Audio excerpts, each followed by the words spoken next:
our conversations today is just to highlight some of the Black-owned businesses. Today we're here with Black-owned Wellness.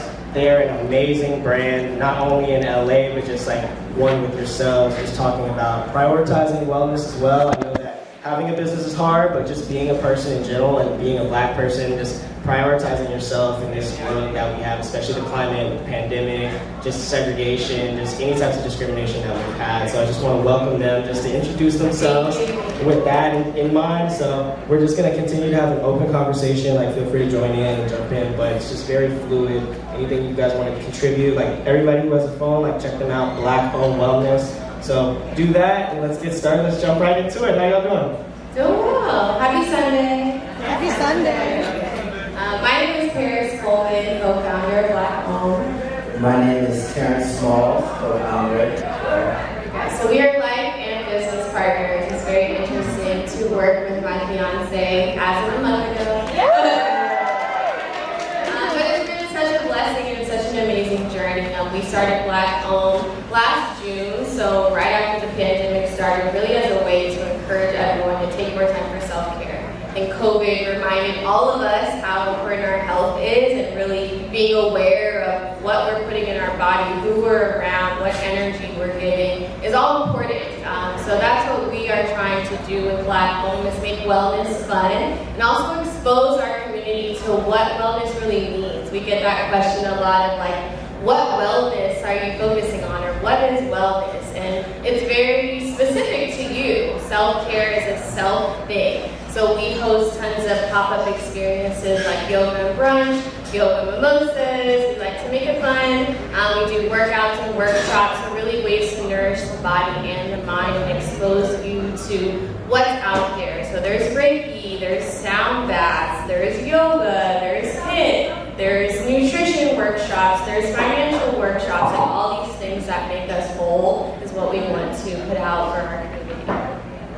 Yeah, that's amazing. So the first question I have for her is, how do you prioritize your wellness, and what's something that you really do for both of you? Yeah, I can start. Keeping an organized calendar helps for me, I think. Prior to the pandemic, I lived just a very busy professional lifestyle. I moved to LA about 8 years ago, working in music touring, transitioned into business development consulting for like tech startups. So I was always on the road, traveling a ton and not really prioritizing my self-care.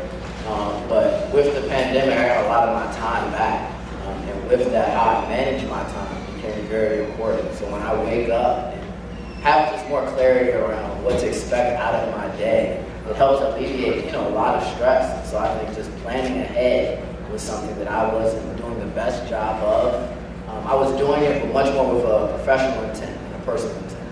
So I think just maintaining a solid calendar, really knowing what's coming up, has really helped me in just managing my self-care for sure.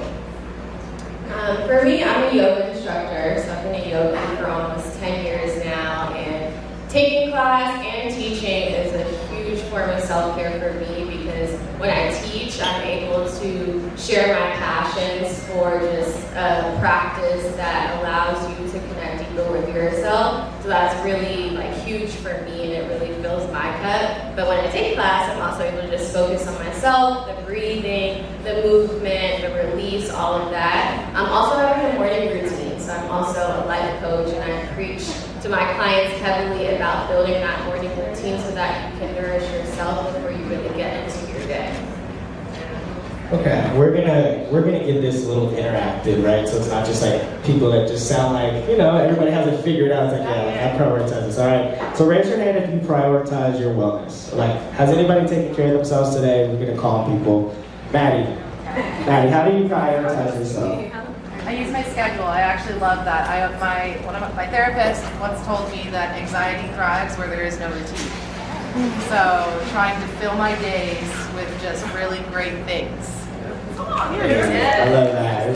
That's part of it. I think for me the same thing is choosing myself first. Is having the ability to step away from opportunities that don't necessarily align with where I am. Just in life, it's that's been something that's been extremely difficult, because I've always been a person that's if an opportunity is really great, think of the betterment of what that end goal has been. So I've actually seen a lot of opportunity that we've said no to. Like, we want to make sure, especially like as a business owner, that we continue to have that integrity. Just because something is big doesn't mean that in the grand scheme of things it aligns with yourself. So I sleep pretty comfortable at night, like knowing that I have everything like handled and like that wellness of it. So wellness is something that's like super huge for me in that component as well. And just like when you're not well, other people know, and then it just like it rubs off on other people. So like whenever anybody's like, oh, like I'm sorry, I have to like recharge or anything, I don't like do that because I'd rather you prioritize yourself instead of just like rub off on other people in like a negative way.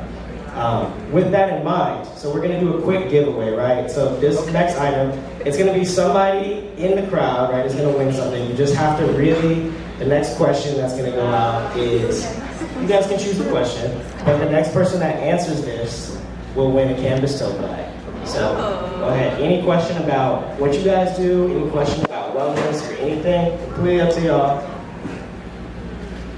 And whoever answers the question, is it like a correct thing, or we were trying to find out? I don't think we want to punish people for wellness, but yes. No wrong answers. You said it's a tote bag. Canvas tote bag. Okay, if you were going to take this canvas tote bag that you win on a wellness retreat, where would you go?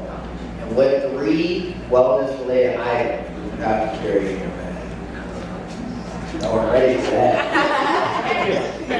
We had our hand up first. Let's hear it. Hi everyone, I'm Shanice. I would go to Bali, because I know Bali is like a really known place for like you relax and everything. And I would bring my yoga mat, yoga pants, obviously a top, because you know you want to protect your assets. And we said 3, right? 3. That's 3.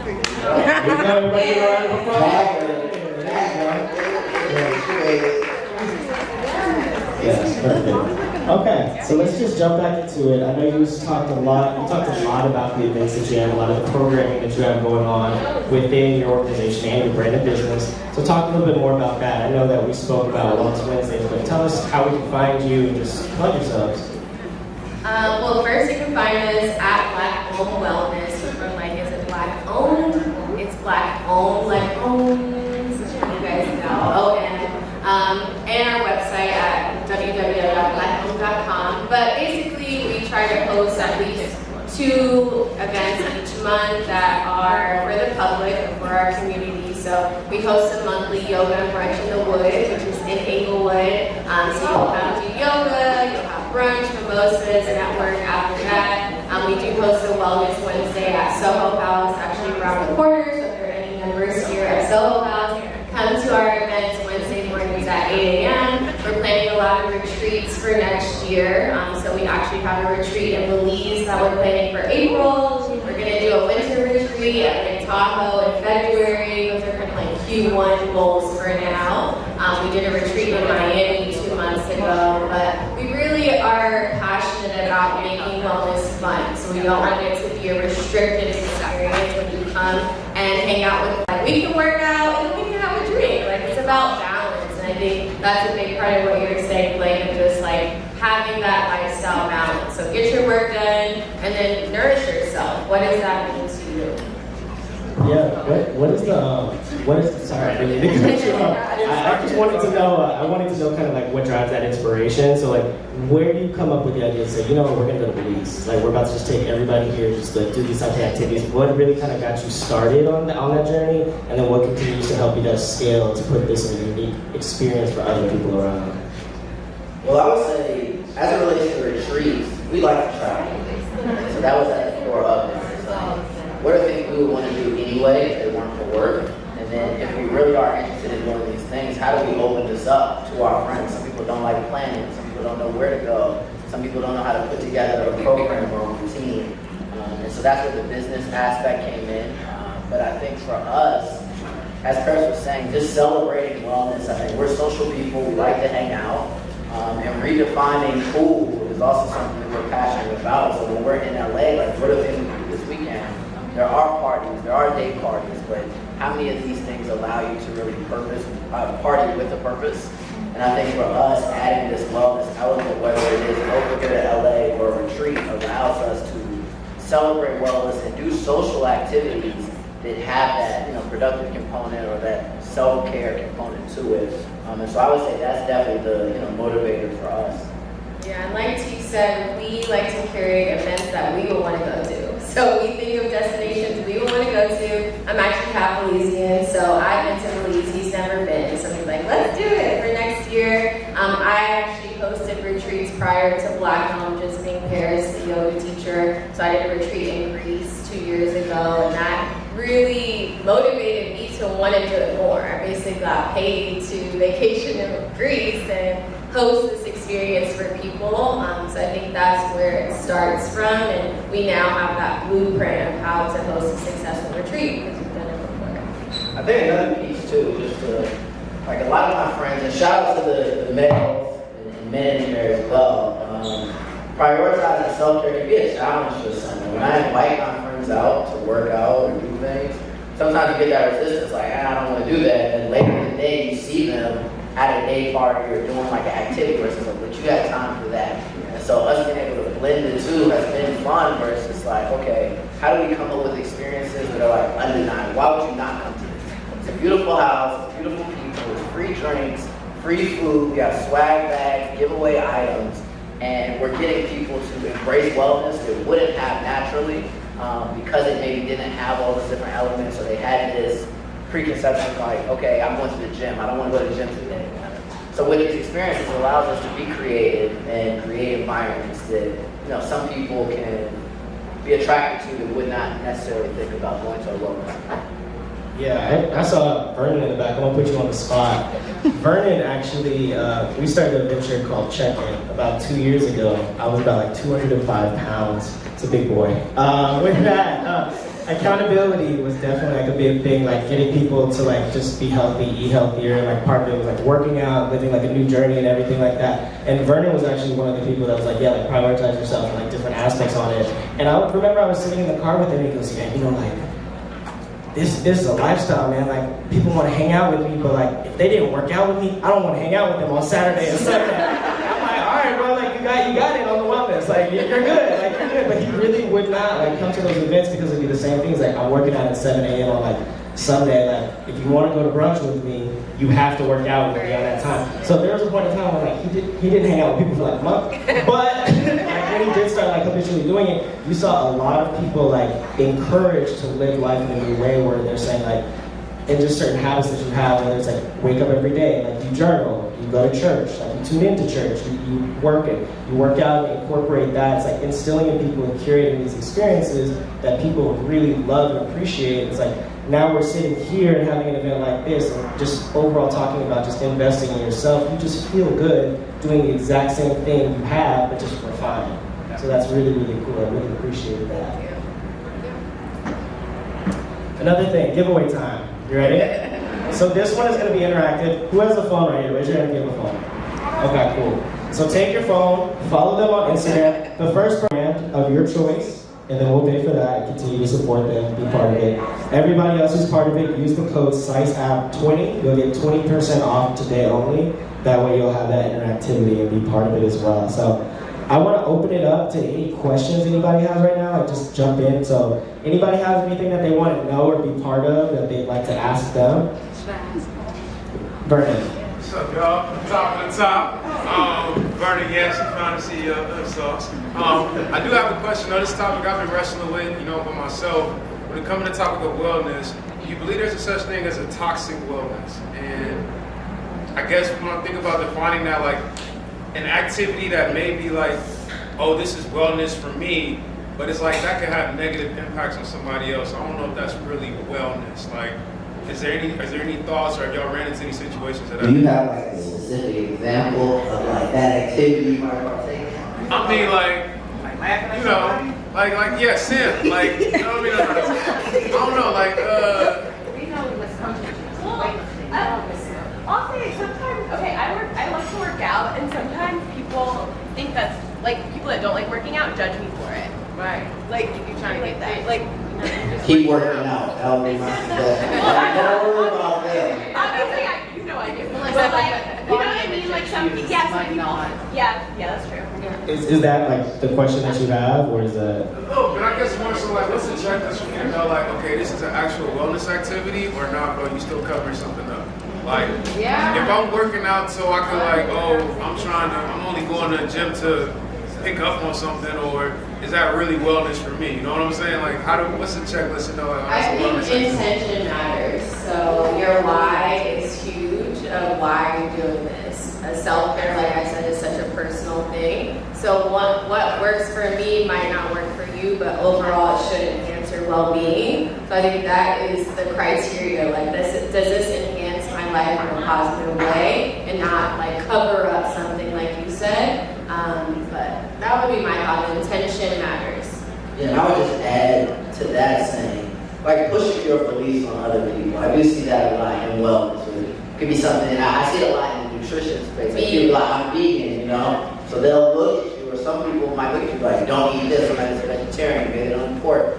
Their beliefs, people are passionate about that. And sometimes they'll put that off on their circle in a way that is not as welcoming. Even though their intentions might be good, to Paris' point, how that comes across can really rub people the wrong way. And you have to know what works for yourself. So I think that's something where on your personal self-care journey, it's okay to have that personal space. Don't feel like you have to force what you believe in on other people, or try to initiate their wellness journey to like match yours. Do you have any wellness goals that you're trying to achieve? That's something that's saying that like, hey, I feel overall like holistically well.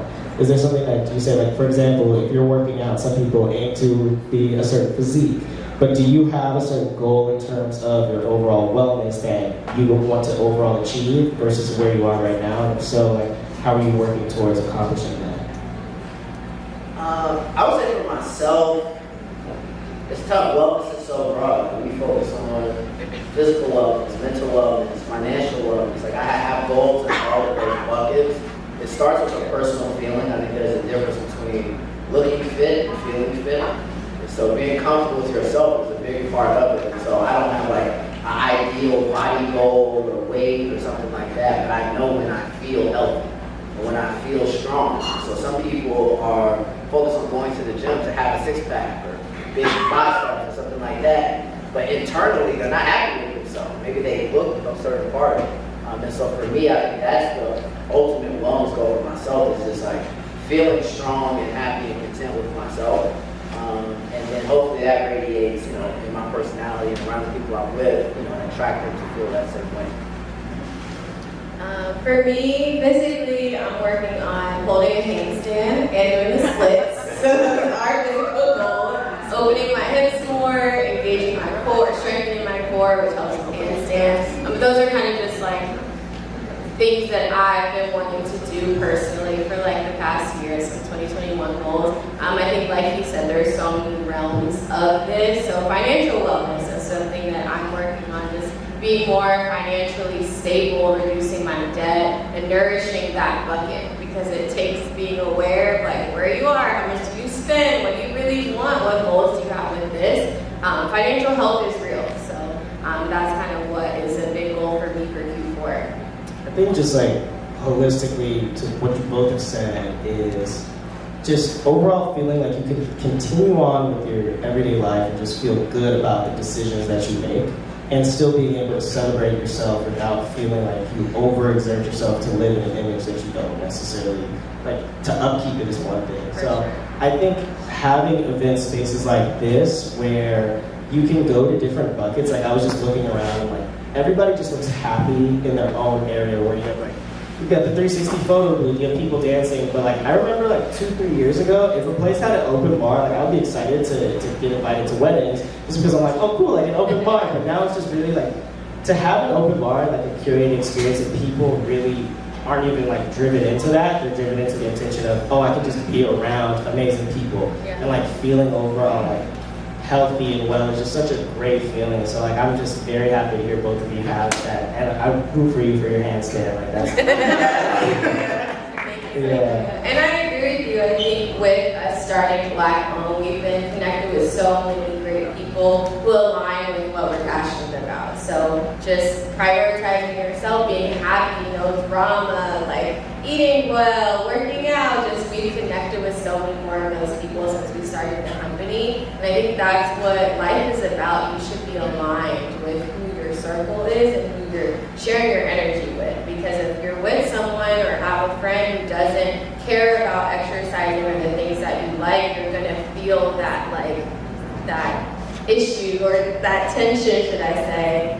So Black Owned has really allowed us to meet great people. I met Kayla, she comes to our workouts, she connected us with you. So just like how you can connect is just so amazing. Yeah, definitely, definitely. Anybody in here have questions and stuff? Let's just open this up. Yeah, there you go. As a business owner, how do you decide, like, this is my thing, this is what I want to run with, this is what I believe is my journey? So purpose, it sounds like what you're asking about. As a life coach, I definitely talk a lot about that, and that should be the first thing you consider before you become an entrepreneur. Like, what is my purpose on this earth? What's my why? Like, what do I enjoy doing? What makes me happy? How can I make money from those things? So that is what we have now really honed into of making profit with a purpose. But I think it starts with reflecting on what you enjoy, even thinking about past work experiences of what you did well, what are your strengths. So for us in Black Owned, we actually started heavily on content. So on our website, we have 90 on-demand fitness classes that we produce, all Black instructors, all free, so you guys should check it out. We have yoga, Pilates, dance hall workouts, meditation, and we focused on that for 6 months. We had film Fridays every week. Then we're we like doing events better. So now that's what we're focusing on, and I think it comes with why. Where did that switch come from is the intention. I would just say from the entrepreneurial side, I mean, COVID has shown everyone you have to be willing and able to adapt and pivot. So whatever that decision is you're looking for, you got to stay malleable as well. As an entrepreneur, to be successful, you have to be able to move with the times. And so don't overthink decisions. I would say make a decision, go hard at that, and if something in your gut or intuition tells you I need to revisit this and change, it's okay. Companies do it all the time, people do it all the time. And so, yeah, that would be my advice. Is definitely be confident in how you move, but don't feel you're stuck in that decision once you make it. This is my thing. Next week you can wake up and be something else needs to be my thing. And trust that and explore. If not, you can revert back to what was past. But you have to stay, malleable. The biggest thing that I learned was that grind culture is really marketed in such a negative light, right? The longer you stay up, the more successful you'll be. You stay up all the time, you work super, super hard, you're gonna be super successful. So that's the stigma that really just is, as an entrepreneur, I know it's really difficult because you don't really work towards an end goal. You just want to continue to grow as much as you can and impact more and more people that have that decision. But with that said, right, when I was working 9 to 5, at 5 o'clock, at 4:50, my laptop would close.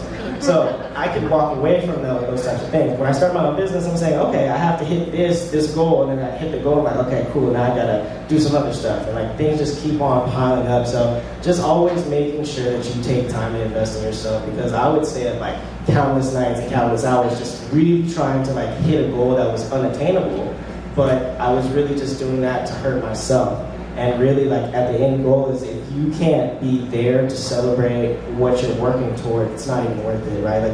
So having that overall investment and saying, take a night off, because that time that you just really have to yourself, that's that time to recharge instead of taking those big moments of anything happens. So continue to just invest in yourself, because you're the best investment that you can have as well. So I was gonna say, just following up on what Blake said, that grind culture is real. And a mentor had told me once, they were if you're grinding, the idea of grinding something is to break it down smaller. It was so many times you want to grind, but he was you're not serving yourself and doing it. He's switch that grind mentality to more of a build mentality, where it's just you're not grinding all the time, but you are building towards something. And I think oftentimes a lot of people feel like self-care and working hard can't coexist. Like I know I was somebody that suffered with that. My previous job for COVID, I mean, she'll tell you, I worked out of Atlanta. I lived downtown LA. Sunday night, she would take me to the airport. And I would be in Atlanta Monday through Thursday and then fly out. I did this every week for like over a year, actually. And it was routine. I'm like, this is my grind. I'm supposed to make money. I'm hustling. I'm in tech. And it was cool, but like my self-care was such a like secondary focus.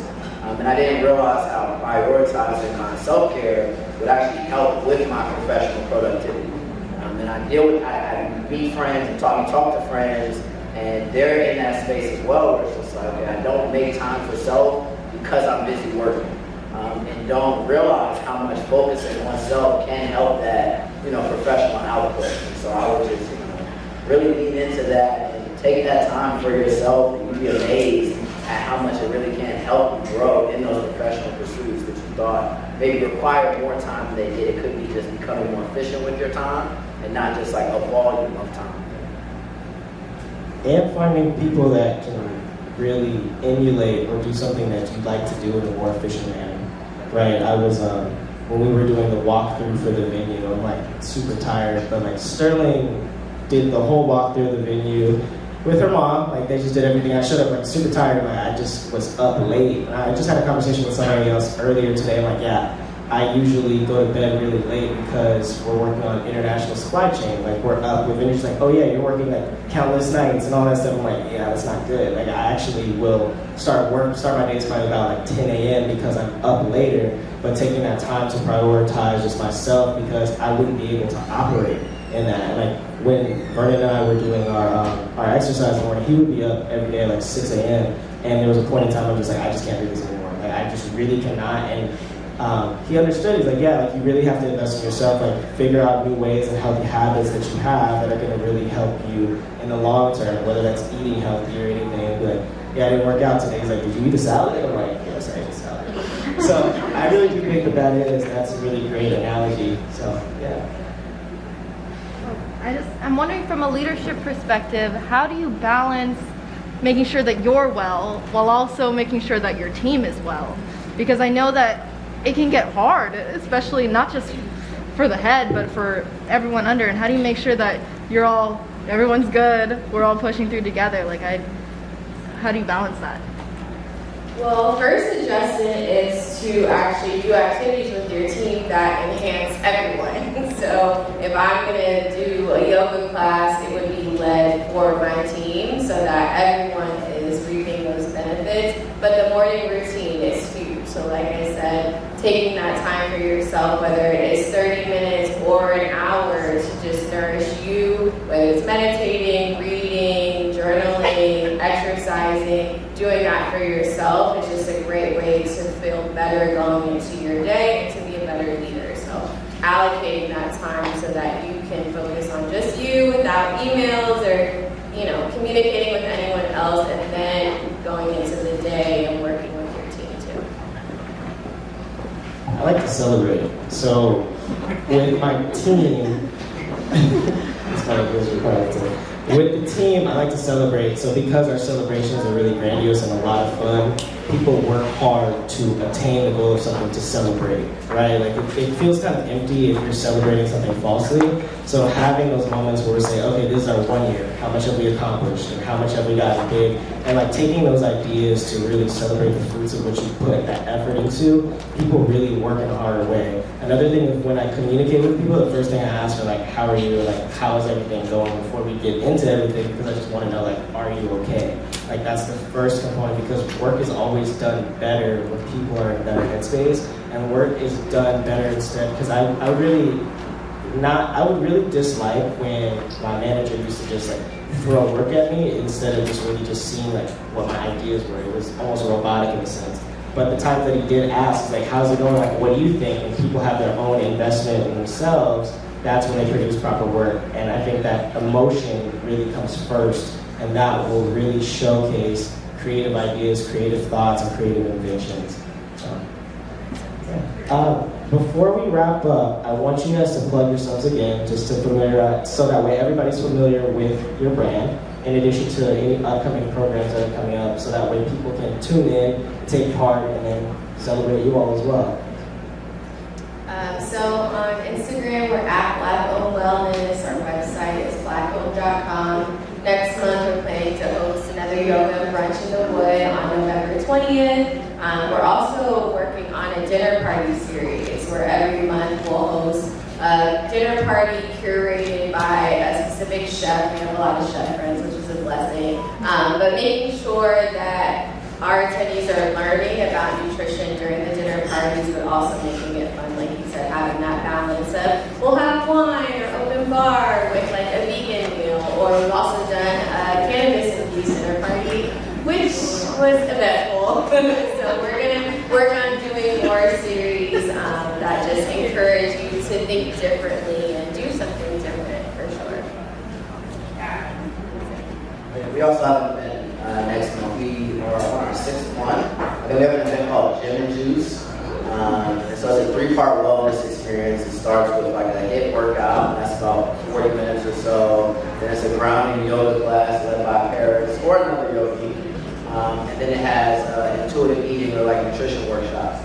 And so those are the 3 elements. And then afterwards, we have a celebratory brunch and kind of like a social gathering, if you will. So it always takes place at a private residence.